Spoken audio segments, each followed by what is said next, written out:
नमस्कार दोस्तों, मेरा नाम है ब्रजेश गोस्वामी और आप देख रहे हैं news room post.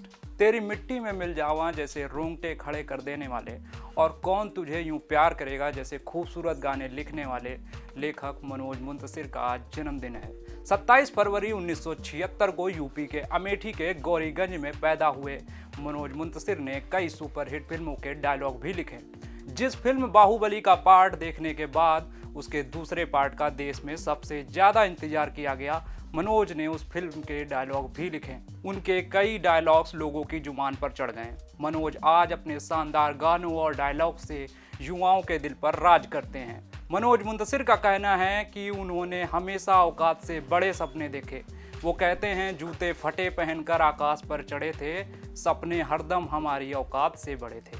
Manoj Muntashir ने 1997 में इलाहाबाद आकाशवाणी में काम किया, जिसके लिए उन्हें पहली सैलरी के तौर पर 135 रुपए मिले थे। उनके पिता एक किसान हैं और माँ प्राइमरी स्कूल में टीचर हैं। माँ की तनख्वाह मात्र 500 रुपए होने के बावजूद उन्होंने मनोज को कॉन्वेंट स्कूल में पढ़वाया। उनके फिल्मी करियर की बात करें तो पहली बार 1999 में मनोज ने अनूप जलोटा के लिए भजन लिखा था, जिसके लिए उन्हें 3000 रुपए मिले थे। एक इंटरव्यू में मनोज बताते हैं कि संघर्ष के दौरान उन्होंने मुंबई के फुटपाथ पर कई रात बिताई हैं। साल 2005 में मनोज ने कौन बनेगा करोड़पति के लिए लिरिक्स लिखे। मनोज का कहना है कि वो गाने नहीं गाते, कविताएं लिखते हैं और कविताएं गानों को सदाबहार बनाने में मदद करती हैं। जिन गानों में कविताएं नहीं होती, शब्द अच्छे नहीं होते, वे लंबे समय तक सुनने वालों के दिलों में राज नहीं कर पाते।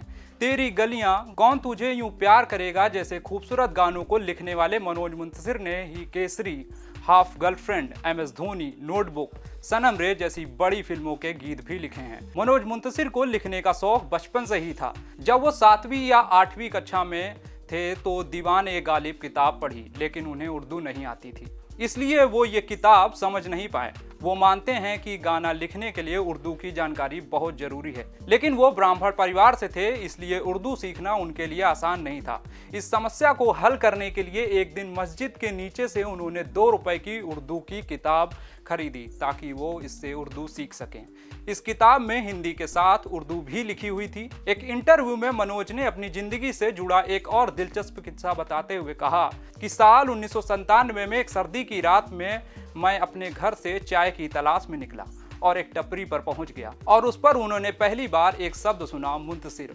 मनोज को यह शब्द इतना भा गया कि उन्होंने अपना नाम ही मनोज मुंतशिर कर लिया। अब समस्या थी कि पिताजी को इसके बारे में कैसे बताएं।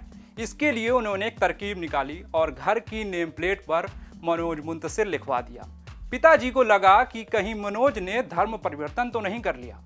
मनोज आगे बताते हैं कि उनके पिताजी ने उनसे पूछा, आखिर क्या चाहते हो? जवाब में मनोज ने कहा, 300 रुपए। मुंबई की ट्रेन का टिकट लेना है और राइटर बनने के लिए अपने सपने को पूरा करना है। उन्होंने मुझे 700 रुपए दिए। वो इस चीज को लेकर श्योर थे कि मैं फेल हो जाऊंगा और वापस आना चाहूंगा। अब मुंबई मेरा घर है। इरादों के पक्के मनोज ने एक बार तय कर लिया कि उन्हें फिल्म में गाने ही लिखने हैं, तो उनका ये फैसला खुद उनके पिताजी भी चाहकर बदल नहीं पाए। तो हमारी इस वीडियो में फिलहाल इतना ही। ये वीडियो आपको कैसी लगी, हमें अपनी राय आप कमेंट बॉक्स में लिखकर जरूर बताएं। साथ ही हमारी चैनल को सब्सक्राइब करना ना भूलें। फिर से होगी आपसे मुलाकात किसी नए वीडियो में किसी नई जानकारी के साथ। नमस्कार।